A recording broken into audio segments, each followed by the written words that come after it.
Hello and welcome to Enforce Tac TV, the digital platform of the Enforce Tac in Nuremberg. We are here at the Leapers booth. Welcome.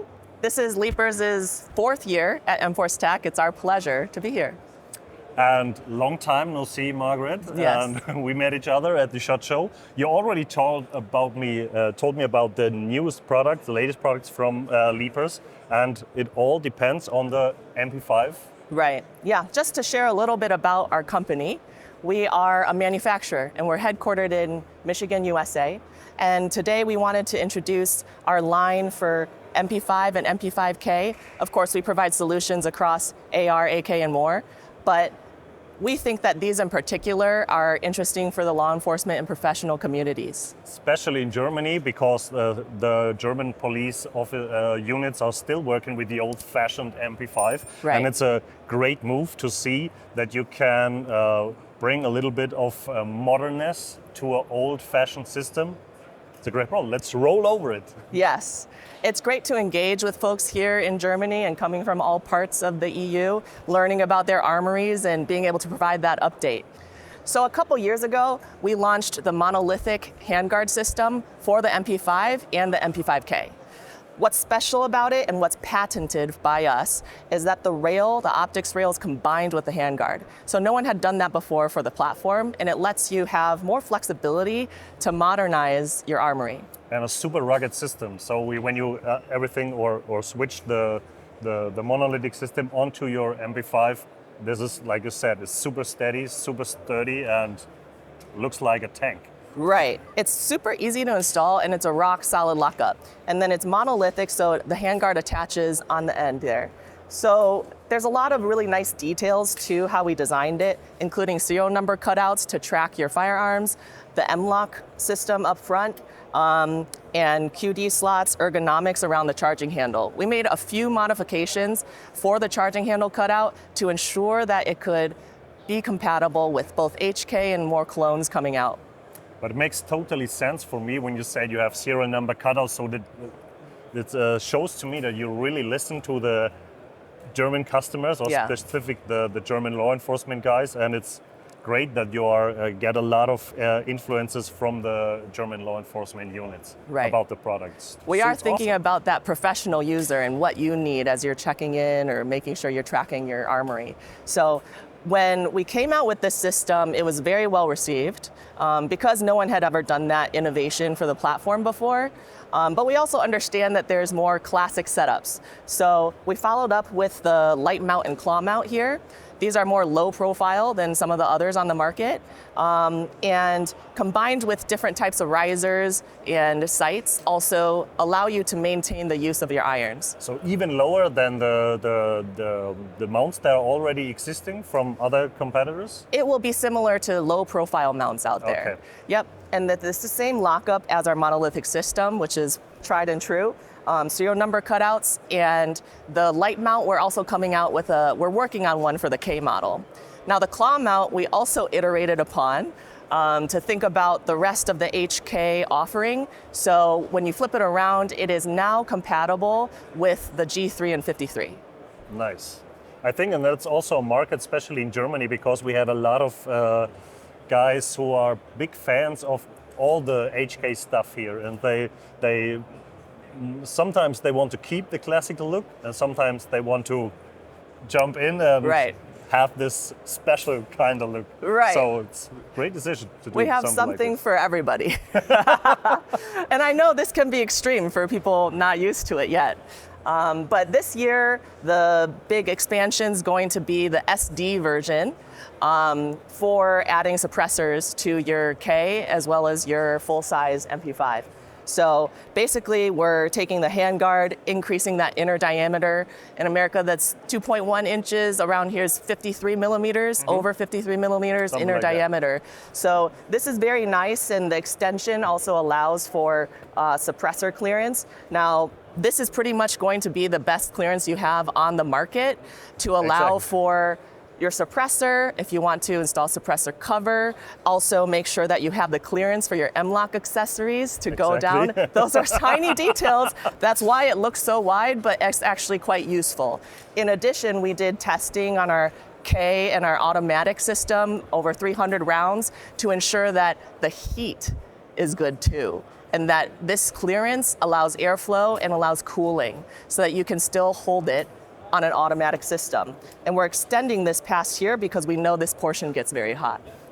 So great engineering, and everybody who is familiar with the setups of the SD versions of the MP5, they are still on duty in Germany.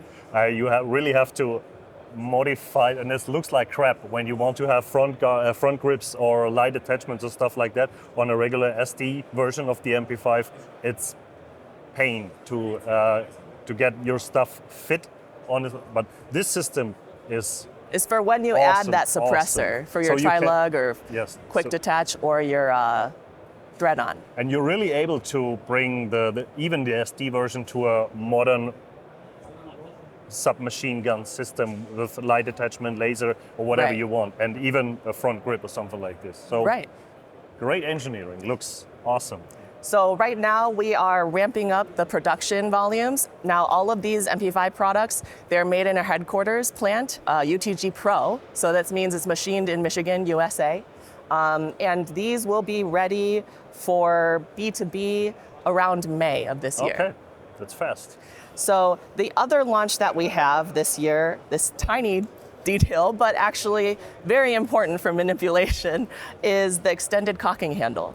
So this is made of steel, QPQ coating, and also the geometry is at the right length and the right diameter to make different types of handling very comfortable, whether someone's using their palm, whether they're using their fingers, and even with gloves. Right, even with gloves. So it's very compatible with our systems, but also other systems out there. So it doesn't depend which system that you use. This is a part by itself, so we are able to interchange it with the regular ones from HK. Right, we can try it out in a second. You can see if it's comfortable. Yeah, let's see. And let's jump. So which are the newest? These are already released yet, or? Right, so the monolithic system, the claw mount, the light mount, these have been released over the past couple years. Still relatively new to the market, people getting used to understanding there's these options from Leapers and UTG Pro. And the SD version and the cocking handle are releasing 2026. So nice. The other thing I wanted to bring to the attention of the professionals is coming to our optics line for Integrix. So we can talk about that too.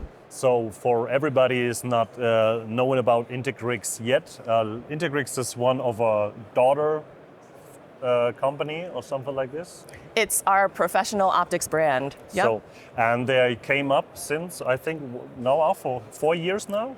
It has been 3 years, actually, yes. But David gets very excited. He starts showing the platform at the shows.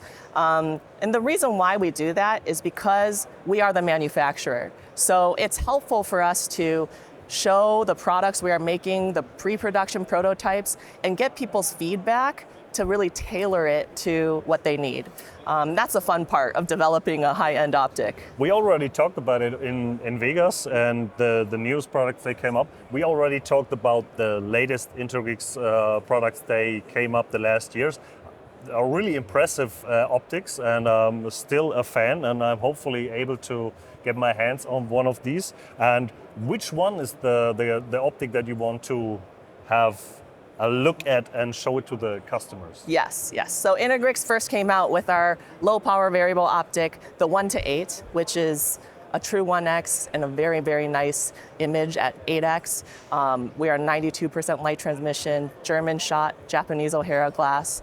So we really take time and care by starting with our proprietary optical design and integrating our in-house mechanical design, because that creates the room to narrow your tolerances during execution, to make sure that your glass is placed in all the right places. So the optic I want to talk about is actually something we started launching late last year, but are just ramping to production level this year. And that is our fixed 4.5 second focal plane optic. Now, we originally developed this for service rifle competition in the United States, which originates by a program, civilian marksmanship program, started by Teddy Roosevelt way back when to teach civilians about marksmanship and spread that across the United States. So the Army Marksmanship Unit, the Army Reserve Marksmanship Unit in the United States, they all have service rifle shooting teams. In addition, they are the ones who are the core to teaching military how to have good marksmanship. So why the decision to go to a 4.5 fixed magnification? It is unusual, I know. So I'll explain why, and then I'll go into some of the opportunities I think I see.